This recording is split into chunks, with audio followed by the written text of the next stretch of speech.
Hello बच्चों, तो चलिए आज हम लोग पी ब्लॉक एलिमेंट के नेक्स्ट टॉपिक को शुरू करते हैं। आज का हमारा टॉपिक है बच्चों physical properties of group 17 element. Last class में हमने आपको क्या पढ़ाया था? एटॉमिक प्रॉपर्टीज, यानी कि इस फैमिली की एटॉमिक प्रॉपर्टीज हमने बताया था। Atomic radius, ionic radius, ionisation enthalpy, electron enthalpy और इलेक्ट्रॉन नेगेटिविटी का वेरिएशन डाउन द ग्रुप में किस तरह होता है। तो चलिए आज के टॉपिक को शुरू करते हैं फिजिकल प्रॉपर्टीज के साथ। यानी आज हम लोग बात करने वाले हैं कि ग्रुप 17 एलिमेंट की भौतिक गुण कौन कौन सी है और कैसी होती है।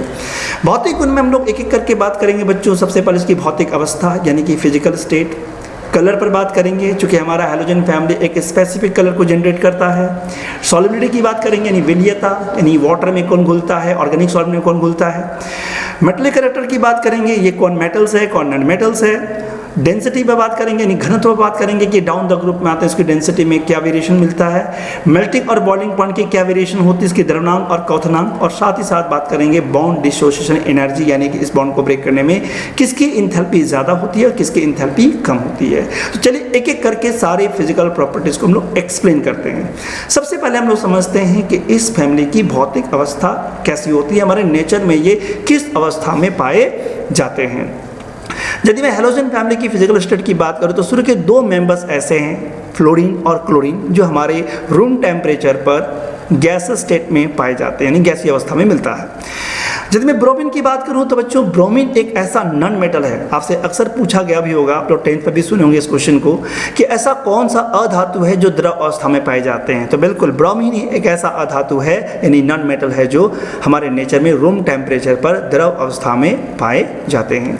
आयोडीन की बात करें तो आयोडीन इस फैमिली का एकमात्र ऐसा मेंबर है जो हमारे नेचर में ठोस अवस्था में, यानी ये सॉलिड स्टेट में आपको पाए जाएंगे। तो ये था हमारा फिजिकल स्टेट। ये सारे जो मेंबर्स हमारे हैं, फ्लोरीन, क्लोरीन, ब्रोमीन, आयोडीन, ये सारे के सारे डाई एटॉमिक मॉलिक्यूल है। कैसे मॉलिक्यूल है? Diatomic molecule with covalent bond. अब मैं नेक्स्ट भौतिक गुण की बात करने जा रहा हूँ कलर। जैसे हमने कहा था कि हमारे हैलोजन फैमिली में जितनी भी एलिमेंट्स है सबका अपना एक स्पेसिफिक कलर है। यदि मैं सारे एलिमेंट के कलर की बात करूँ तो मैं फ्लोरीन को यदि मैं देखूँ तो फ्लोरीन बिल्कुल पेल येलो में, यानी हल्का पीले रंग का आपको मिलेगा। क्लोरीन की बात करें तो स्टूडेंट ये येलोविश ग्रीन आपको मिलेंगे। ब्रोमीन की बात करें तो ये थोड़ा रेडिश ब्राउन कलर का आपको दिखेगा। और आयोडीन की बात करें तो बिल्कुल ये डीप वायलेट कलर में आपको देखने को मिलेगा। अब आप सोचेंगे ये कलर का कारण क्या है, किसी भी सैंपल का कलर का जनरेशन के पीछे कारण क्या है? तो इलेक्ट्रॉन का ट्रांजिशन। स्टूडेंट आप जानते हैं कि इसका इलेक्ट्रॉनिक कॉन्फ़िगरेशन 1s मतलब NS2 NP5 होता है, जैसे आप देख रहे हैं ग्राउंड लेवल में।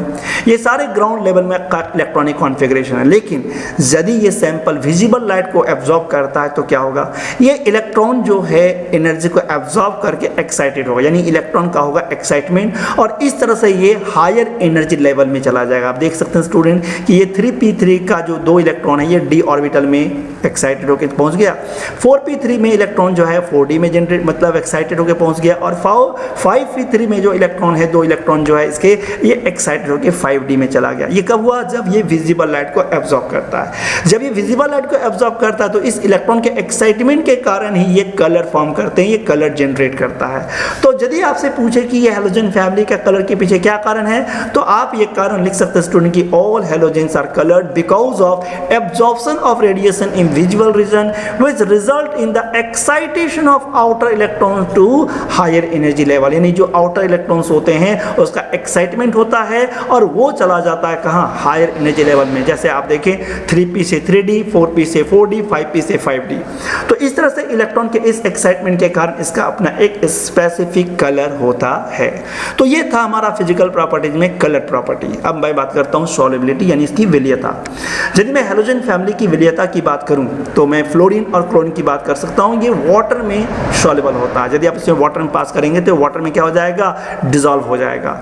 यदि मैं ब्रोमीन और आयोडीन जैसे प्रोडक्ट की बात करूं तो ये वाटर में तो घुलता ही है, वाटर में तो घुलता है ब्रोमीन भी और आयोडीन भी। यहाँ तक कि ये ऑर्गेनिक सॉल्वेंट में भी आसानी से सॉल्युबल हो जाता है। देख सकते हैं ये ऑर्गेनिक सॉल्वेंट में क्या हो गया?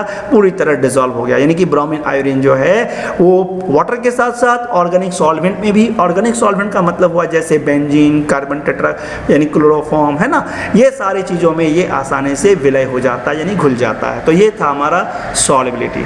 नेक्स्ट प्रॉपर्टी की बात करें, नेक्स्ट भौतिक गुण की बात करें जिसका नाम है मेटालिक कैरेक्टर। ये अच्छी तरह मालूम है बच्चों कि डाउन द ग्रुप में किसी मेंबर फैमिली में हम जब जाते हैं तो उसकी मेटलिक कैरेक्टर में वेरिएशन आता है। आपको अच्छी तरह मालूम है कि मेटलिक कैरेक्टर जो है वो आयनाइजेशन एंथैल्पी पर डिपेंड करता है। जैसे जैसे आयनाइजेशन एंथैल्पी की वैल्यू कम होती जाएगी उसकी मेटलिक कैरेक्टर बढ़ता जाएगा। तो डाउन द ग्रुप में हम आते हैं फ्लोरीन से आयोडीन की ओर, एस्टाटिन की ओर, तो मेटलिक कैरेक्टर क्या होता है स्टूडेंट? इंक्रीज करते जाता है। क्यों? ड्यू टू डिक्रीज इन, बोलिए, आयनाइजेशन एंथैल्पी। आप देख सकते हैं फ्लोरीन की आयनाइजेशन एंथैल्पी 1680 किलोजूल पर मोल है, जबकि क्लोरीन का 1256 किलोजूल पर मोल, ब्रोमीन का 1142 किलोजूल पर मोल, आयोडीन का 1008 किलोजूल पर मोल। इस तरह से आयनाइजेशन एंथैल्पी के इस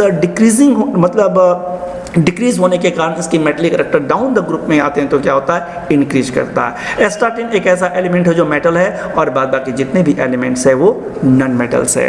तो ये था हमारा मेटलिक कैरेक्टर। अब मैं बात करता हूँ डेंसिटी।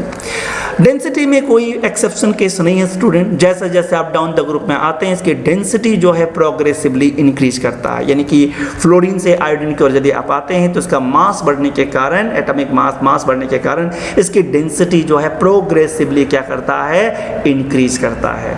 नेक्स्ट प्रॉपर्टी की बात करें भौतिक गुण की, जिसका नाम है मेल्टिंग और बॉइलिंग पॉइंट। ये अच्छी तरह मालूम है बच्चों की मेल्टिंग और बॉइलिंग पॉइंट जो है ये किस पर निर्भर करता है? एटम के साइज पर, मॉलिक्यूल के साइज पर। आपको अच्छी तरह मालूम है कि मॉलिक्यूल का साइज जितना बड़ा होगा वैन डर वाल फोर्स की इंट्रैक्शन उतनी ही ज्यादा होगी। और इसी कारण से हम डाउन द ग्रुप में यदि हम आते हैं फ्लोरीन से आयोडीन की ओर तो इसकी मेल्टिंग और बॉइलिंग पॉइंट क्या होगा? प्रोग्रेसिवली दोनों के दोनों बढ़ेंगे। 54.4 kelvin chlorine 172, bromine 265.8, iodine 386.6।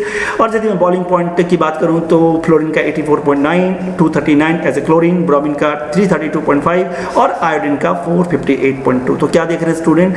Down the group में आने से इसकी बॉइलिंग पॉइंट क्या होती है? बढ़ती है। मेल्टिंग पॉइंट बढ़ती है और बॉइलिंग पॉइंट बढ़ती है। एक बात और, मैं ये जितना भी डाटा दिखा रहा हूं इसका ये मतलब नहीं कि आप इसको याद करो, बस इतना याद कीजिए कि ये डाउन द ग्रुप में आने से इसकी मेल्टिंग और बॉइलिंग पॉइंट क्या होता है? बढ़ता है।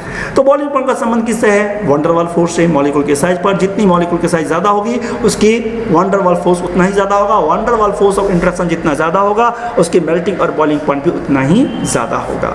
रहा बात मेल्टिंग पॉइंट का तो क्लोज पैकिंग की बात है, तो डाउन द ग्रुप में आने से मेल्टिंग पॉइंट भी क्या होता है? बढ़ता है। नाउ अब मैं लास्ट भौतिक गुण की बात करने जा रहा हूं बच्चों, जिसका नाम है बॉन्ड डिसोसिएशन एनर्जी। मालूम है ना बॉन्ड डिसोसिएशन एनर्जी क्या होता है? एक कोवैलेंट बॉन्ड को ब्रेक करने में जितनी एनर्जी की जरूरत पड़ेगी, यानी 1 मोल ऑफ बॉन्ड को ब्रेक करने में जितनी एनर्जी की रिक्वायरमेंट होती है उस एनर्जी को कहते हैं बॉन्ड डिसोसिएशन एनर्जी। और ये आपको अच्छी तरह मालूम होना चाहिए कि बॉन्ड डिसोसिएशन एनर्जी किसी मॉलिक्यूल के किस फैक्टर पर डिपेंड करता है? बिल्कुल एटम के साइज पर, बॉन्ड के लेंथ पर, बॉन्ड के स्ट्रेंथ पर। आपको मालूम है जितनी बॉन्ड का लेंथ जितना ज़्यादा होगा उसकी बॉन्ड डिसोसिएशन एंथैल्पी उतनी ही कम होती है, वो बॉन्ड उतना ही ज़्यादा वीक होता है। तो यदि मैं इस फैमिली की बॉन्ड डिसोसिएशन एनर्जी की बात करें तो मैं क्या पाऊंगा कि फ्लोरीन से क्लोरीन ब्रोमीन आयोडीन क्या है? तो हम जानते हैं कि फ्लोरीन क्लोरीन ब्रोमीन आयोडीन की यदि हम आते हैं तो उसके एटम की साइज बढ़ेगी। एटम की साइज बढ़ेगी तो उसके जो बॉन्ड लेंथ है उस बॉन्ड लेंथ भी बढ़ेगा, और बॉन्ड लेंथ के बढ़ने से उसकी बॉन्ड की जो स्ट्रेंथ होगी वो वीक होगी। इसी कारण से डाउन द ग्रुप में आते हैं तो इसकी बॉन्ड डिसोसिएशन एंथैल्पी या बॉन्ड डिसोसिएशन एनर्जी क्या होता है? बोलिए, इंक्रीज करता है या डिक्रीज करता है? बिल्कुल डिक्रीज करता है, क्योंकि बॉन्ड लेंथ बढ़ता है। लेकिन यहाँ क्या देख रहे हैं? यहाँ हम देख रहे हैं फ्लोरीन और क्लोरीन थोड़ा एक्सेप्शनल केस है। आप देख रहे हैं कि 158.8 किलोजूल पर मोल है किसकी? फ्लोरीन की, जबकि क्लोरीन की बॉन्ड डिसोसिएशन एंथैल्पी इससे ज्यादा है। लेकिन आप देखिए स्टूडेंट, क्लोरीन से फर्दर यदि हम आयोडीन की ओर जाएं तो हम पाते हैं कि रेगुलरली हमारा बॉन्ड डिसोसिएशन एंथैल्पी क्या हो रहा है? डिक्रीज कर रहा है। लेकिन ऐसा क्या कारण है कि बॉन्ड डिसोसिएशन एंथैल्पी फ्लोरीन का कम है और क्लोरीन का ज्यादा है? तो this is the very important question आपके बोर्ड में आ जाता है रीजनिंग क्वेश्चन में कि क्या कारण है कि फ्लोरीन की बॉन्ड डिसोसिएशन एंथैल्पी क्लोरीन से क्या होता है? कम होता है। तो चलिए इसका हम लोग आंसर देखते हैं। यदि मैं फ्लोरीन और क्लोरीन की बात करूं तो देखिए ये हमारा फ्लोरीन का मॉलिक्यूल है। आप जान रहे हैं कि फ्लोरीन एक डायटोमिक मॉलिक्यूल है और ये हमारा बॉन्ड पेयर है और ये हमारा लोन पेयर इलेक्ट्रॉन है।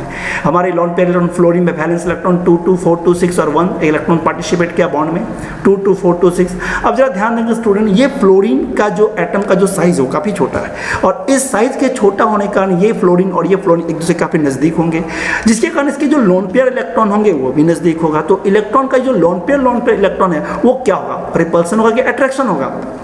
बोलिए। तो ये इलेक्ट्रॉन जो लोन पेयर इलेक्ट्रॉन है, ये काफ़ी ज़्यादा रिपल करेगा, चूंकि एक दूसरे के काफ़ी नज़दीक है। नज़दीक इसीलिए क्योंकि इस फ्लोरीन के मॉलिक्यूल का साइज छोटा है, एटम का साइज छोटा है, तो इस इलेक्ट्रॉन में क्या होगा, इंटर इलेक्ट्रॉनिक रिपल्सन ज़्यादा होगी। यही बात यदि मैं क्लोरीन की बात करूँ तो क्लोरीन की बॉन्ड लेंथ ज़्यादा होगी, और इस कारण से इसमें इलेक्ट्रॉनिक रिपल्सन क्या होगा, कम होगा। इलेक्ट्रॉनिक रिपल्सन क्या होगा, कम होगा। किसमें कम होगा, क्लोरीन में। और जब इलेक्ट्रॉनिक रिपल्सन कम होगा तो ये बॉन्ड का स्ट्रेंथ ज्यादा होगा और इसका बॉन्ड स्ट्रेंथ कम होगा। यही कारण है कि फ्लोरीन की बॉन्ड डिसोसिएशन एंथैल्पी कम होती है और क्लोरीन मॉलिक्यूल की बॉन्ड डिसोसिएशन एंथैल्पी ज्यादा होती है। तो क्या रीजन, इसका आंसर लिखेंगे बच्चों, bond dissociation enthalpy of chlorine is more than fluorine because there are large electronic repulsions of lone pairs present in fluorine.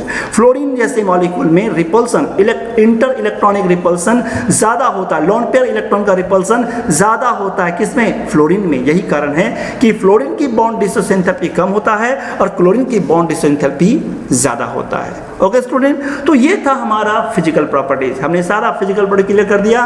कौन कौन से फिजिकल प्रॉपर्टी हमने डिस्कस किया स्टूडेंट? सबसे पहले हमने बात किया इसकी फिजिकल स्टेट, जहां हमने बताया कि इनके सारे मेंबर्स में कौन कौन से मेंबर हमारे गैस स्टेट में है, कौन लिक्विड स्टेट में है और कौन सॉलिड स्टेट में है। सेकेंड पॉइंट में हमने बात किया फिजिकल स्टेट के बाद हमने बात किया कलर के बारे में। सभी एलिमेंट अपने कलर जनरेट करता है। कलर जनरेट का कारण है इलेक्ट्रॉन का एक्साइटमेंट, हायर एनर्जी लेवल में चला जाना, विजिबल लाइट जब वो एब्जॉर्ब करता है तो। तीसरा हमने आपको प्रॉपर्टी में बताया मेल्टिंग और बॉइलिंग पॉइंट के बारे में। मेल्टिंग पॉइंट बॉइलिंग पॉइंट के बाद बात की डेंसिटी के बारे में, मेटलिक कैरेक्टर के बारे में और बॉन्ड डिसोसिएशन एनर्जी के बारे में। तो आई होप आपको ये फिजिकल प्रॉपर्टी, सारे के सारे फिजिकल प्रॉपर्टी आपको बहुत ही अच्छी तरीके से समझ में आ गया होगा। इस वीडियो को पॉज करके, वीडियो को पीछे करके आप टॉपिक को समझिए, बहुत अच्छा समझिए। चलिए आज इस क्लास को, इस पार्ट को हम लोग यहीं तक रखते हैं। फिजिकल प्रॉपर्टीज को कंप्लीट कर दिए। अब मैं नेक्स्ट क्लास में लेके आऊँगा इस फैमिली की ऑक्सीडेशन स्टेट और इसकी chemical properties. Thank you student. Lockdown E Pathshala D Ramgarh की इस क्लासेस को कंटिन्यूटी को इस तरह बनाए रखें और खूब मन लगा पढ़े, खूब एंजॉय करें और अपने बोर्ड की तैयारी पूरे एक्साइटेड के साथ करें। धन्यवाद बच्चों।